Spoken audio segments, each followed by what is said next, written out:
ये सही है। अब इससे मिलके कैसे वो बनेगा, तो देखो इस भानु में जो छोटा ऊ है और ये उदय वाला छोटा ऊ दोनों मिलके बन जाएंगे बड़े ऊ। इसलिए जब हम पढ़ेंगे संधि में, अगर हम केवल भानु पढ़ते हैं तो ये सही है, लेकिन अगर संधि में आने के बाद वो आपसे पूछता है कि बताइए कौन सा सही है, तो भानुदय ये और आकंड आ गया, भानुदय ये सही है। ठीक है, यानी कि यहाँ पे ये वाला सही है और ये वाला है गलत। ठीक है, तो ये सब पता आपको जब चलेगा जब आप संधि पढ़ोगे। और संधि सही केवल वही कर सकता है जिसे वर्णमाला अच्छे से पढ़ी है। तो इसलिए मैं आपकी जानकारी के लिए ये कहना चाहूँगा कि वीडियो को अंत तक देखें। शायद आपको आज के बाद वर्णमाला टॉपिक का रिवीजन तो दोबारा करना पड़ सकता है, लेकिन पढ़ना दोबारा नहीं पड़ेगा, इतना मैं आपको विश्वास दिलाता हूँ। जय हिंद दोस्तों, एग्जाम के चैनल में आपका स्वागत है। लुसेंट हिंदी सामान्य हिंदी का पहला चैप्टर आज हम लेके आए हैं, वर्णमाला आपके सामने। लेकिन मैं वर्णमाला को शुरू करने से पहले वर्णमाला के बेसिक 2 क्वेश्चन आपको क्लियर कर देता हूँ। पहला क्वेश्चन तो ये कि देखिए जो वर्णमाला है, ये आप सभी जानते हो कि वर्णमाला पहला चैप्टर होता है और सबसे महत्वपूर्ण भी है। लेकिन उसके बाद एक दूसरा चैप्टर आता है संधि, जो पूरी तरह से वर्णमाला पर बेस है। अगर मान लो आपको पेपर में जो 5 से 6 सवाल आते हैं, वहाँ आता है सवाल संधि का। पहला सवाल संधि, दूसरा उपसर्ग, प्रत्यय, और कई बार शब्द कहा जाता है। जैसे कि मान लो हमने ये शब्द दे दिया भानुदय और एक शब्द ये दे दिया भानुदय, आपसे पूछने लगे कि बताओ इनमें कौन सा सही है। आप कब बता पाओगे, क्योंकि देखने में आपको दोनों एक जैसे लगेंगे, बस आपको ये ऊ की मात्रा का अंतर नजर आएगी। अब ये सवाल आप सीखोगे कहाँ से? देखो, इसे सीखने के लिए पहले हमारे पास होती है संधि, कि हमें अगर संधि की जानकारी है तभी हम बता सकते हैं इनमें कौन सा शब्द सही है। जैसे कि मान लो दूसरा संधि में क्वेश्चन आ गया, पूछने लगे कि बताओ इसका संधि विच्छेद कौन सा सही है। आपके सामने मैंने 2 ऑप्शन ऐसे रख दिए। ठीक है, एक ऑप्शन और लिख देता हूं मैं। अब आपसे पूछा जाए कि बताओ इनमें कौन सा सही है, ए, बी, सी, डी। आप अपना आंसर कमेंट करो, फिर उसके बाद देख लेना, सही तो मैं बता ही दूंगा आपको। अब देखो क्वेश्चन ये आ गया आपके हिसाब से ए सही है, बी सही है, सी सही है या डी सही है। देखो मेरे हिसाब से ये ए गलत है। कैसे, वो मैं आपको बताता हूँ। दूसरा ये भी गलत है, तीसरा ये, और चौथा ये भी गलत है। अब देखो ये गलत कैसे हुए, सही आंसर इसका ये। अब सही कैसे पता चलेगा हमें? देखो भानु जो होता है, जो सूर्य को कहते हैं, वो उस पर बड़े ऊ की मात्रा नहीं आती, इसलिए ये गलत। ठीक है, दूसरा भानुदय में ऊ की मात्रा जो बड़ी है, इसलिए ये गलत, और बड़ा ऊ ये भी गलत, क्योंकि ऊ बड़ा नहीं होता उदय में। तीसरा इसमें बड़ा ऊ है, इसलिए ये गलत। अब देखो छोटे ऊ वाला भानु सही है और उदय ये सही है। अब इससे मिलके कैसे वो बनेगा, तो देखो इस भानु में जो छोटा ऊ है और ये उदय वाला छोटा ऊ दोनों मिलके बन जाएंगे बड़े ऊ। इसलिए जब हम पढ़ेंगे संधि में, अगर हम केवल भानु पढ़ते हैं तो ये सही है, लेकिन अगर संधि में आने के बाद वो आपसे पूछता है कि बताइए कौन सा सही है, तो भानुदय ये और आकंड आ गया, भानुदय ये सही है। ठीक है, यानी कि यहाँ पे ये वाला सही है और ये वाला है गलत। ठीक है, तो ये सब पता आपको जब चलेगा जब आप संधि पढ़ोगे। और संधि सही केवल वही कर सकता है जिसे वर्णमाला अच्छे से पढ़ी है। तो इसलिए मैं आपकी जानकारी के लिए ये कहना चाहूँगा कि वीडियो को अंत तक देखें। शायद आपको आज के बाद वर्णमाला टॉपिक का रिवीजन तो दोबारा करना पड़ सकता है, लेकिन पढ़ना दोबारा नहीं पड़ेगा, इतना मैं आपको विश्वास दिलाता हूँ। ठीक है, मैं आपसे ये नहीं कहता कि वीडियो आप लाइक करो, कमेंट करो, ना क्या फ़ायदा। जिसे करना वो तब भी करेगा, और जिसे नहीं करना उसे कुछ भी कर लो, नहीं करने का। लेकिन मेरी एक रिक्वेस्ट है कि वीडियो को अंत तक जरूर देखना बिना स्किप किए, क्योंकि इतना विश्वास रखना, ये वीडियो अगर आप देख रहे हो लास्ट तक, तो आप जिस टॉपिक के लिए यहाँ आए हो, जिस टॉपिक के लिए आपने वीडियो को क्लिक किया है, आप उसमें 100% सफल रहोगे। चलिए अब आते हैं हम अपने टॉपिक पे। हमारा जो टॉपिक है आज का वो है हिंदी वर्णमाला। देखो हिंदी वर्णमाला में हम अब सबसे पहले पढ़ेंगे वर्णमाला का परिचय, उसके बाद पढ़ेंगे वर्ण के भेद, उसके बाद हम पढ़ेंगे स्वर और स्वर के भेद, फिर देखेंगे हम व्यंजन और व्यंजन के भेद। उसके बाद ये वर्णों का शब्दकोश में क्रम, 1 लाइन का है, ये बता देते हैं। उसके बाद वर्ण विन्यास और वर्णों का उच्चारण स्थान। और अगर वीडियो लंबा हो गया तो ये 3 टॉपिक हम नेक्स्ट पार्ट में करेंगे। फिलहाल देखिए, चलिए शुरू करते हैं। तो अपना सबसे पहला हिंदी वर्णमाला का परिचय। देखो ये सब जानते हैं कि वर्णों के क्रमबद्ध समूह को वर्णमाला कहते हैं। ठीक है, चलिए अब शुरू करते हैं इसका वर्णमाला का परिचय। चलो भाई। मैं ये देख लेता हूँ, ठीक है। देखो वर्णमाला परिचय, आपको पता ही है वर्णों के व्यवस्थित समूह को हम वर्णमाला कहते हैं, ठीक है। अब देखो एक क्वेश्चन ये बहुत आता है और बालक इसमें बहुत ज़्यादा कंफ्यूज होते हैं। क्वेश्चन ऐसा है, ध्वनि, वर्ण, अक्षर, शब्दांश, शब्द, पद, पदबंध और इसके बाद ये उपवाक्य, शीर्षक जिसे कहते हैं, वाक्य, अनुच्छेद, अध्याय, रचना और साहित्य। अक्सर ये 4 से 5 दे दिए जाते हैं और या तो वो ये कह देगा कि आप इन्हें क्रम में लगाओ, या तो वो कह देगा इन्हें क्रम में लगाओ। एक सेकंड, ये कैमरे का फोकस सही नहीं पड़ पा रहा है, छोटा आ रहा है, पूरा पेज नहीं आ रहा। मैं ज़रा एक बार कैमरे को साइड से करके देखता हूँ, ठीक है दोस्तों। अभी सही है, पूरा पेज आ रहा है, ठीक है। चलिए शुरू करते हैं। वर्णमाला परिचय, वर्णों का व्यवस्थित समूह। एक क्वेश्चन ये आ जाता है जैसे ध्वनि, वर्ण, अक्षर, शब्दांश, शब्द, पद, पदबंध, ऐसे दे दिया जाता है। या तो ये पूछ लेता है कि इन्हें क्रम से लगाओ, या पूछ लेता है इनमें कौन सा सबसे छोटी इकाई है, कौन सी सबसे बड़ी इकाई है, कौन सी सार्थक इकाई है। इसमें बालक बहुत बार कन्फ्यूज होते हैं। तो देखो मैं आपको इस कन्फ्यूजन को दूर कर देता हूँ। सबसे पहले देखिए, सबसे पहले लिखा जाता है ध्वनि, उसके बाद वर्ण, उसके बाद अक्षर। अब कई तो कहेंगे जी वर्ण और अक्षर एक ही होते हैं, एक ही होते हैं, बताएंगे कैसे। उसके बाद शब्दांश, ये बढ़ते क्रम में, सबसे छोटा ध्वनि, फिर वर्ण, फिर अक्षर, फिर शब्दांश, फिर शब्द, फिर पद और फिर पदबंध, फिर उपवाक्य या शीर्षक, उसके बाद वाक्य, फिर अनुच्छेद, फिर अध्याय और फिर होगी एक रचना आपकी, और फिर ऐसे मिला दिया जाता है तो बन जाती है एक पुस्तक, किताब। देखो अगर क्वेश्चन, बिल्कुल क्वेश्चन को थोड़ा ध्यान से समझना, बहुत थोड़ा थोड़ा अंतर है। अगर वो ये कहता है भाषा या वाक्य की लघुत्तम इकाई बताइए, भाषा या वाक्य की लघुत्तम इकाई बताइए, तो वो होती है ध्वनि, ठीक है। और अगर वो कहता है वहत्तम या सबसे बड़ी इकाई बताइए, तब आप कहोगे वाक्य। या फिर वो ये कहते हैं कि भाषा की सार्थक इकाई, सार्थक शब्द जोड़ दिया, देखो वहाँ लघुत्तम शब्द जोड़ा था, यहाँ सार्थक शब्द जोड़ा, यानी कि भाषा की सार्थक इकाई वो होती है वाक्य। अब देखो आपको कंफ्यूज होते हो आप 3 शब्दों में, 3 बातों में, कि ये ध्वनि, वर्ण और अक्षर, कई को तो सुनने में एक जैसे ही लगते हैं, थोड़ा सा अंतर है इनमें। देखो मैं आपको बता देता हूँ, जैसे कि मैंने ये कै कबूतर लिखा, कै, दिख गया। अगर आप कहोगे तो ये वर्ण एक है, लेकिन इस कै के अंदर ध्वनि 2 हैं, एक कै की और एक ए की, ठीक है। अब जैसे आप आगे आगे चलोगे तो थोड़ा सा कन्फ्यूजन आपका जो बना है माइंड में वो खत्म हो जाएगा। तो पहली चीज़ आपको ये क्लियर होगी कि जो कै एक वर्ड है, या जैसे मान लो मैं खे ही लिख देता हूँ, मैंने खे बोला तो इसमें ए की आवाज़ आई, मैंने गै बोला तो इसमें ए की आवाज़ आई। तो इस खे में और इस गै में ध्वनि तो 2 हैं, लेकिन ये वर्ण एक है या अक्षर एक है। अब इन्हें कब वर्ण कहा जाता है, कब अक्षर कहा जाता है, इसमें भी थोड़ा कन्फ्यूजन है, उसे मैं क्लियर करता हूँ। पहले तो आप समझ चुके होंगे कि ध्वनि, वर्ण और अक्षर में क्या अंतर है। वर्ण और अक्षर को आप थोड़ी देर के लिए, कुछ पलों के लिए, जब तक लाइन क्लियर ना करें तब तक आप एक मान लीजिए, वर्ण और अक्षर और ध्वनि, ठीक है। तो ध्वनि क्या है वो आपको पता चल गया, ध्वनि 2 है और वर्ण ये 1 है, ठीक है। अब देखो अगर हमने मान लो एक गै लिखा, ये इसका लिखित रूप है, तब मैं इसे कहूँगा वर्ण। और अगर जो मैं मुंह से उच्चारण कर रहा हूँ, मैं बोल रहा हूँ गै, यानी कि मैंने मौखिक रूप से बोला, तब मैं उसे कहूँगा अक्षर। शब्द वो ये जो लिखा हुआ है एक आकृति मान लो आप, जैसे कि मैंने लिखा, जो भी आपको दिखाई दे रहा है ये कै, अगर मैं इसके लिखित रूप की बात करूं तब मैं इसे कहूँगा वर्ण। लिखित रूप में क्या कहूँगा मैं इसे, वर्ण। और इसी कै को अगर मौखिक रूप से कहा जाए तो इसे कहा जाएगा अक्षर। यानी कि वर्ण और अक्षर एक ही है, लिखित रूप में कै और मौखिक रूप से अक्षर। वो सॉरी मैं पता नहीं क्या कह गया, लिखित रूप से वर्ण और मौखिक रूप से अक्षर। अक्षर को अगर आप शब्दों में प्रयोग दो तो कहा जाता है अक्षर। क्षर मतलब नष्ट होना, अर्थात अक्षर जिसे नष्ट ना किया जा सके उसे हम अक्षर कहते हैं, अक्षर। या ये कह देते हैं जिसके टुकड़े ना हो सके उसे हम वर्ण कह लेते हैं, ठीक है। आधा वर्ण ध्वनि को अक्षर नहीं मानते। देखो जैसे ये लिखा हुआ है, ये क्या आधा है आपके हिसाब से, आप इसे एक वर्ण नहीं कह सकते या एक अक्षर नहीं कह सकते, इसे हम ध्वनि कहते हैं। जैसे कि मान लेते हैं आप अधिकतर क्या लिखते हो, मैं लिख देते हो आधा, ये आधा मैं लिखा हुआ है, ठीक है।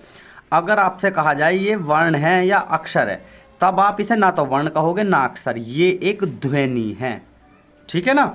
शायद कन्फ्यूजन खत्म हुआ होगा।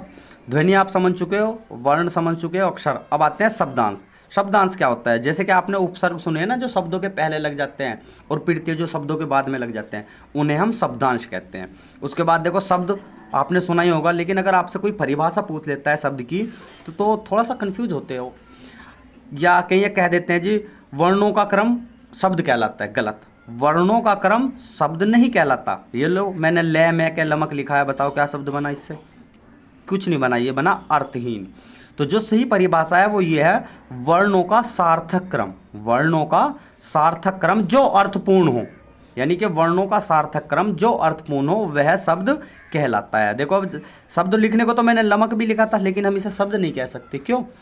वही वर्णों का क्रम तो यहाँ भी था, लेकिन यहाँ सार्थक क्रम नहीं था और जो शब्द है वो अर्थपूर्ण नहीं था। ठीक है। इसके बाद पद, कहीं एक पद में भी कंफ्यूज होते हैं। देखो पद की अगर परिभाषा की बात की जाए तो आप कहोगे विभक्ति युक्त शब्द पद कहलाते हैं। यानी कि आपने जो सुना होगा ना विभक्ति का, की, के, हाँ जिन्हें आप कारण समास में पढ़ते हो, का, की, के, तो वो कहलाते हैं विभक्ति। ठीक है, सही समझ गए आप? यानी कि ऐसा शब्द जिसके बीच में विभक्ति आई हो उसे हम पद कहते हैं। जैसे मैंने लिख दिया कमल का फूल, देखो इसमें का विभक्ति आ गई। ठीक है। अब मैंने लिखा हिमालय, अब कुछ बुद्धिजीवी के दिमाग में आएगी कि जी इसमें तो विभक्ति नहीं आई हुई, लेकिन ये फिर भी हिमालय जो है एक पद है। क्यों? क्योंकि जब हम इसको कहेंगे तो ये होता है, हिमालय दो अर्थ दे रहा है यहाँ। एक तो आप हिमालय पहाड़ को कह सकते हो, और दूसरा हिमालय मतलब हिम का आल्य, इसे हम ऐसे लिखेंगे हिम का आल्य, अर्थात हिम का घर हिमालय। देखो ये आगे विभक्ति। ठीक है ना? तो दो अर्थ होते हैं इसके, एक तो सामान्य और एक विशेष। सामान्य अर्थ तो यही पहाड़ हो गया, और दूसरा विशेष अर्थ जो है हिम का आल्य। ठीक है। अब पदों का सार्थक समूह वाक्य कहलाता है। जो ये पद है इनका जो सार्थक समूह होता है वो वाक्य कहलाता है। क्रम मैंने आपको बता दिया, ध्वनि से ये बढ़ते हुए क्रम में सबसे लास्ट में यहाँ होगा, सबसे छोटा यहाँ होगा। ठीक है। एक क्वेश्चन और आ जाता है कई बार पेपर में, वो समूह के बारे में पूछ लेता है इस तरह से। वो पूछ लेगा कि वर्णों का समूह क्या कहलाता है? शब्द। शब्दों का समूह पद कहलाता है, और पदों का समूह वाक्य कहलाता है, और वाक्यों का समूह एक अध्याय कहलाता है। कई बार बच्चे इसमें कंफ्यूज हो जाते हैं, थोड़ा सा ध्यान रख लेना। ऐसा एक क्वेश्चन कई बार आ जाता है पेपर में, पूछ लेता है कि शब्दों का समूह बताइए क्या कहलाता है। वहाँ ऑप्शन में वाक्य भी होगा, और अध्याय भी होगा, और शब्द भी होगा। मैं ये श्योर हूँ कि जिन बच्चों ने नहीं पढ़ा होगा वो 100% वाक्य लगाएंगे। क्यों भाई? ये सब तो ये शब्द ये शब्द ये शब्द, शब्दों का समूह बन गया, क्या बन गया? वाक्य नहीं, शब्दों का जो समूह है वो पद कहलाता है। ठीक है। हाँ, जो पदों का समूह है वो वाक्य कहलाएगा। जो एक वाक्य होता है उसमें कई सारे पद होते हैं, दो या दो से अधिक पद। ठीक है। तो शायद कन्फ्यूजन खत्म हुआ होगा दोस्तों। चलो अब देखो, हमने आपको पहला जो अपना था वर्णमाला का परिचय वो हम कर चुके हैं कंप्लीट। अब पढ़ेंगे वर्ण के भेद। वर्ण का माला का परिचय हो गया अपना कंप्लीट। अब पढ़ेंगे हम वर्ण के भेद, अपना जो है दूसरा पॉइंट, वर्ण के भेद। अगर पेपर में आपसे पूछा जाता है कि वर्णों के भेद कितने होते हैं, ध्यान रखना मैंने कुल शब्द नहीं जोड़ा, तो आपको आंसर देना है 2। यही क्वेश्चन मैं दोबारा घुमा के आपसे बोलता हूँ कि वर्णों के कुल भेद कितने होते हैं। अब की बार मैंने कुल शब्द जोड़ दिया, तो आपको आंसर देना है 3। समझ आया? चलो अब देखो, जो वर्णों के 3 भेद होते हैं, स्वर आप जानते हो, व्यंजन आप जानते हो, और तीसरा होता है अयोगवा। हालांकि हम तीनों को एक्सप्लेन करेंगे। ठीक है। तो स्वर, अयोगवा और व्यंजन। अब इनकी संख्या कितनी होती है, इसमें भी थोड़ा सा कन्फ्यूजन है। चलो, क्योंकि आप बहुत बार कन्फ्यूज हो चुके हो ये शब्द गिनती याद रखते रखते, लेकिन इतना विश्वास रखना कि लास्ट तक आप मेरे साथ बने रहे तो कन्फ्यूजन 100% खत्म होगा। 99% कहना चाहिए, 1% नहीं कहना चाहिए यार। ठीक है। चलो, कहने में क्या जाता है, कई बार फिलो में आदमी कह जाता है। चलो ठीक है भाई। देखो पहला तो ये क्वेश्चन ये पेपर में आ जाता है कई बार कि स्वर को संस्कृत में क्या कहा जाता है, तो अच कहा जाता है। एच है अच। स्वर को क्या कहा जाता है संस्कृत में? अच। और व्यंजन को कहा जाता है हल, हेले हल। ठीक है ना? जैसे इंग्लिश में सोल उपकरण को कहते हैं ना, हिंदी में हल करो, तो वही वाला हल। व्यंजन को कहते हैं हल और स्वर को कहते हैं अच। ये क्वेश्चन कई बार आ चुका है पेपर में। ठीक है। अब आती है बात इनकी संख्या की। स्वर की संख्या 11 भी होती है और 13 भी होती है। कब आंसर 11 देना, कब 13 करना, ये आगे बताएंगे। अयोगवा की संख्या 2 भी होती है, 3 भी होती है, 4 भी। कब आंसर 2 देना, कब 3, कब 4, ये आगे जब ये इस टॉपिक को एक्सप्लेन करेंगे तब बताएंगे। ऐसी व्यंजन की संख्या 52, 54, कब कब, बताएंगे धीरे धीरे। 52-54 नहीं है, गलती से गलत लिख दिया, ये तो कुल वर्णों की संख्या हो जाएगी। ठीक है दोस्तों, ये 52-54 नहीं है, वो गलती से मैंने गलत लिख दिया, थोड़ा जल्दी जल्दी में लिखा ना। ठीक है, अब देखो हम इन 3 में से पहले तीसरे पार्ट को देखेंगे। स्वर और व्यंजन को बाद में देखेंगे, पहले देखेंगे अयोगवाह। देखो अयोगवाह की संख्या मैंने आपको बता दी, 2 भी होती है, 3 भी होती है, 4 भी होती है। कब कब आंसर क्या देना है वो बताते हैं। पहले तो ये अयोगवाह होता क्या है, बला क्या है, इसे समझ लेते हैं। अयोगवाह जो है एक प्रकार के चिन्ह होते हैं। अयोगवाह क्या होते हैं, एक प्रकार के चिन्ह होते हैं जिनका प्रयोग वर्णों के साथ किया जाता है। वर्णों के साथ किया जाता है, जितने भी वर्ण होते हैं वो एक तरह के चिन्ह होते हैं, बताएंगे अभी सारा। इनका अपना अस्तित्व नहीं होता, यानी कि जो अयोगवाह हैं इनका अपना खुद का कोई अस्तित्व नहीं होता, लेकिन वर्णों के साथ मिलकर अलग अलग ध्वनि के रूप में प्रयोग होते हैं। इनका अपना अर्थ भी कोई नहीं होता, लेकिन वर्ण के साथ मिलकर उसका अर्थ बदल देते हैं। खुद का अस्तित्व नहीं, लेकिन ध्वनि के साथ प्रयोग होते हैं। खुद का अर्थ नहीं, लेकिन वर्ण के साथ मिलकर उसका अर्थ बदल देते हैं। ठीक है, अब ये जो 4 हैं, देखो 4 मैक्सिमम मैंने इनकी संख्या 4 लिखी हुई है। पहला तो होता है अनुस्वार, पहला तो होता है अनुस्वार। जैसे ये संसार में ऊपर बिंदी लगी हुई है, इसे कहते हैं संसार। ये है अंकित में बिंदी लगी हुई है, संजय में बिंदी लगी हुई है। अब कहीं को तो इसी में कंफ्यूज हो जाएंगे, ये क्या है। अच्छा कमेंट करके बताना एक बार, ये संविधान लिखा है क्या। जिन्होंने सही संविधान ही इसका आंसर दिया ना, थोड़ी देर के लिए मुर्गा बन जाओ। ये संविधान नहीं, ये है संविधान, संविधान। ठीक है ना, मतलब समान विधान, सभी के लिए समान विधान। ये जो बिंदी है ये मैं की आवाज़ देता है यहाँ पे। ये जो ऊपर की बिंदी है किस चीज़ की आवाज़ देता है, मैं की आवाज़ देता है। ठीक है, कब मैं की आवाज़ देता है और कब मैं की, ये जरा एक संधि वाला टॉपिक आएगा ना, उसी में हम एक्सप्लेन करके आपको बताएंगे कि कब ये बिंदी मैं की आवाज़ देती है और कब ये बिंदी न की आवाज़ देती है। लेकिन फिलहाल के लिए आप समझ लो, जो ऊपर एक बिंदी सी लगी होती है इसे हम अनुस्वार कहते हैं, और ये बिंदी है ये पंचमाक्षर के स्थान पर आती है। पंचमाक्षर क्या बला है, ये आपको जब व्यंजन के प्रकार पढ़ाएंगे तब बताएंगे। फिलहाल के लिए इतना समझ लो, अनुस्वार वो जो बिंदी ऊपर लगी होती है। एक होता है विसर्ग, ये जैसे अतः, प्रातः, प्राय, पुनः, दुख में लिखी हुई है बिंदी। अच्छा एक चीज़ बता दूं, बहुत लोगों को नहीं पता विसर्ग के निशान को, ये आप समझ लेते हो, ये बन गया विसर्ग का निशान। ठीक है, मैं भी बता देता हूँ। अभी देखो, अगर मान लेते हैं मैं एक शब्द लिखता हूँ ऐसे, ये लिखा मैंने अतः और ये लिखा मैंने अतः, इतना सही इतना विश्वास है कि आप कौन सा आंसर दोगे। ये ए है, ये बी। अब बताओ आपके हिसाब से ए सही है कि बी सही है। जिनके हिसाब से ए सही है थोड़ी देर के लिए वो गलत है। देखो विसर्ग की 2 पहचान मैं आपको बताता हूँ। पहली तो ये इनके बीच में जगह होगी, देखो ये बीच में जगह दिखाई दी ना आपको, ये विसर्ग के साथ होती है कंडीशन। जो ये बिंदी भरी हुई होती है इसे कहते हैं हम उपविराम। क्या कहते हैं हम इसे, उपविराम। दूसरी खासियत, विसर्ग हमेशा शब्द से थोड़ा सा हटके लगा होता है, और जो उपविराम है वो शब्द से चिपक के लगा होता है। ठीक है ना, तो ये थोड़ा सा ध्यान रखना आप विसर्ग के बारे में। अब एक होता है हलंत, जो ये आगे लगा हुआ पाठ्य में, वर्ण में, मिट्टी में, गधे में। कहीं तो इसमें भी कंफ्यूज हो जाते हैं, इसे रै पढ़ लेते हैं। जो रै होता है ना वो आगे को लगता है। रै अगर आगे को डंडा खींचा तो वो रै की मात्रा है, और पीछे को खींचा तो वो हलंत है। ठीक है, शायद कन्फ्यूजन दूर हुआ होगा आपका। जो डंडा आगे की तरफ खींचता है ऐसे, वो हलंत है, वो सॉरी रै की मात्रा है, और जो पीछे को है वो हलंत है। ठीक है ना, जैसे मिट्टी में लगा हुआ है। एक होता है चौथा अर्धबिंदु, अर्धचंद बिंदु, जो आँख पे लगा हुआ है, मुंह पे लगा हुआ है, गाँव पे लगा हुआ है, दांत पे लगा हुआ है, ये अर्धचंद बिंदु है। देखो अगर वो सीधा सीधा क्वेश्चन ये पूछता है अयोगवाह की संख्या कितनी है, ऑप्शन में 4 नहीं है, तब आप आंसर दोगे 2 या 3। 2 या 3 ऑप्शन में 2 भी है और 3 भी है, और उसने पूछा अयोगवाह की संख्या कितनी है, कुल शब्द नहीं लगाया, तब आप आंसर दोगे 2। लेकिन यदि उसने कुल शब्द लगा दिया, उसने कुल शब्द लगा दिया कि अयोगवाह की कुल कितनी संख्या है, तब आप मैक्सिमम आंसर दोगे। मैक्सिमम जो वहाँ होगा, ऑप्शन में अगर 4 है तो 4 सही, और ऑप्शन में 4 ना हो के, मान लो ऑप्शन है 1 2 3 5 7, तब 4 तो ऑप्शन में नहीं है, तब आप मैक्सिमम 3 है, 3 को आंसर दोगे। ठीक है ना। हाँ, अगर ऑप्शन ऐसा आ जाता है 1 2 7 9, तो देखो 7 और 9 तो है नहीं, तब मैक्सिमम 2 हो गया, तब आप 2 आंसर दोगे। ठीक है ना। या ऑप्शन 1 10 होता तब, यानी कि अगर वो कुल शब्द लगाने के बाद ये पूछता है अयोगवाह की संख्या कितनी है, तो वहाँ इन तीन में से जो सी भी डिजिट लिखी हो मैक्सिमम उसे आंसर करोगे।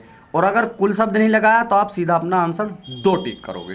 तो जो वर्णों के भेद हैं इसमें से हम अयोगवाह को कंप्लीट कर चुके हैं। ये जरा जो डायग्राम है थोड़ा बाद में बताएंगे आपको। वर्ण के भेद में हमने अयोगवाह को कंप्लीट कर लिया। अब देखो वर्ण के भेद का दूसरा टॉपिक स्वर हम वो पढ़ेंगे, ठीक है। वर्णमाला का परिचय हम पढ़ चुके हैं, वर्णों के भेद हम पढ़ रहे हैं, ठीक है। उसमें स्वर के भेद पाते हैं अब हम, ठीक है। चलो भाई, ये आ गया अपना स्वर के भेद। चलो जी, पहले हम देखेंगे स्वर क्या है, फिर पढ़ेंगे हम स्वर के भेद। देखो स्वर को संस्कृत में अच कहते हैं। यहाँ को बता रहे थे कि स्वर को ही अच कहते हैं। संख्या इनकी 11 या 13, कब 11 कब 13 देखते हैं। देखो परिभाषा ये, स्वतंत्र ध्वनि वाले वर्ण, स्वतंत्र ध्वनि वाले वर्ण जो बिना किसी दूसरे वर्ण की सहायता के बोले जाते हैं वो स्वर कहलाते हैं। अब जो व्यंजन होते हैं ना वो स्वर की सहायता से बोले जाते हैं। जैसे आपने भौतिक विज्ञान में पढ़ा ना, मूल मात्रक और व्युत्पन्न मात्रक, तो ये मूल मात्रक की तरह है स्वर, यानी कि इनमें आपको दूसरे वर्णों की आवश्यकता नहीं पड़ेगी, जबकि व्यंजन में आपको स्वर की सहायता की आवश्यकता पड़ेगी। तो इसलिए हम कहते हैं जो स्वतंत्र ध्वनियाँ होती हैं वो वर्ण कहलाती हैं। देखो संस्कृत में थी ये 11, संस्कृत में इनकी 13, संस्कृत में इनकी संख्या 13 थी, लेकिन 11 + 2, 11 + 2, 11 तो अब हम हिंदी में यूज़ करते हैं, और 2 ऐसी थी जो केवल संस्कृत में प्रयोग होती थी। तो संस्कृत में जो स्वर थे उनकी संख्या 13 थी। पाली जब भाषा आई तो इनकी संख्या 9 रह गई। जब प्राकृत आई तो एक और बढ़ गया, 10 होगी। और अपभ्रंश में भी 11 रही, अवहट में भी 11 रही, और हिंदी में भी 11 रही। एक क्वेश्चन है कई बार घूम फिर के आ जाता है कि स्वर की संख्या पाली भाषा में कितनी थी, या प्राकृत में कितनी थी, या अपभ्रंश में कितनी है, तो आप वहाँ इसे क्लियर कर सकते हो, ठीक है। अगर क्वेश्चन सीधा ऐसे आता है कि कुल स्वर बताइए कितने होते हैं, तो आप 13 आंसर दोगे। उसने ये नहीं कहा कि हिंदी में कितने या संस्कृत में कितने। अगर वो कहता है हिंदी में स्वर की संख्या कितनी है, तब आपको आंसर 11 देना है। और अगर वो पूछता है संस्कृत में स्वर, तब आपको आंसर 13 देना है। और नहीं कहता, ये कहता है कुल स्वर, तो आप 13 आंसर करोगे, क्योंकि कुल का मतलब वो ये पूछना चाह रहा है कि संस्कृत में भी कितने प्रयोग होते थे। अब देखो आपको 11 तो आप पढ़ोगे ही, जो 2 हैं वो है एक ऋषि और एक लय, जिनका प्रयोग केवल संस्कृत में होता था, हिंदी में नहीं होता। इसे हम बड़ा री बोलते हैं।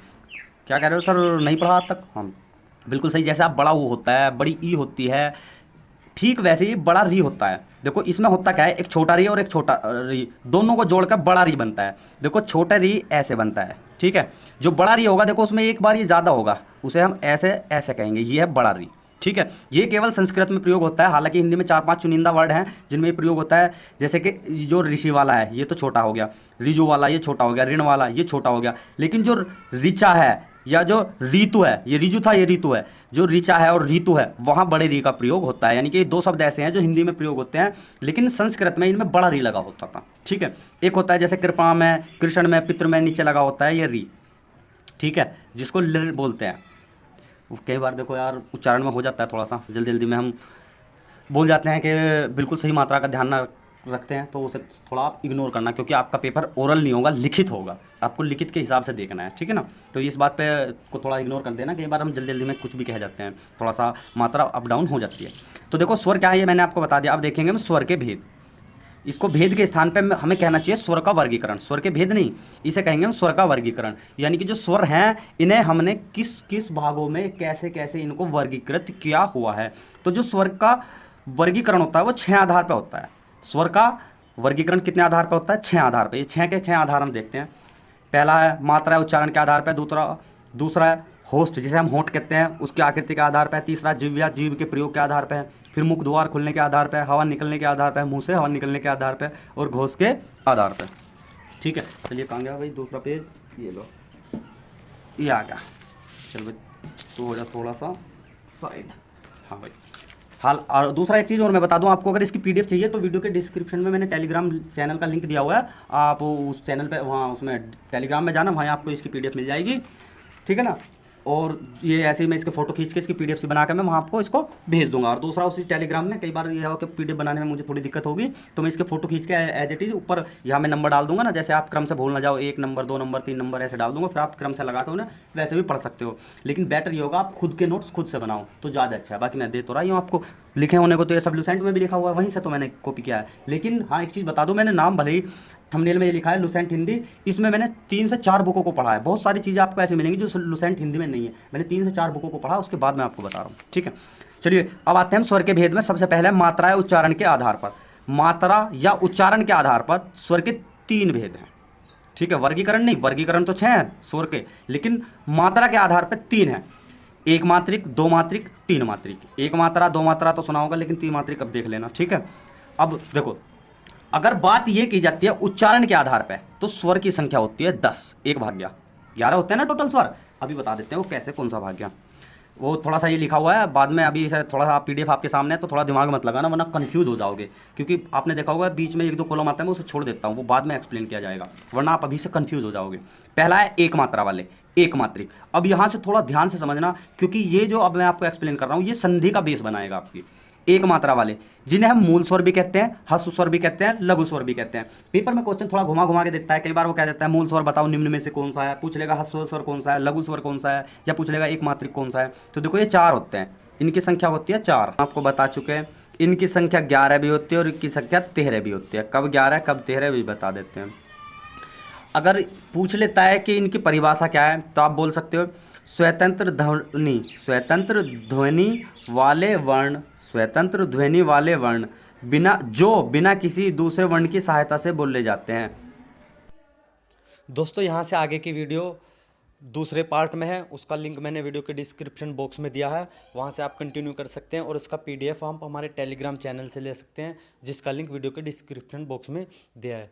तब तक के लिए धन्यवाद, मिलते हैं अगली वीडियो में।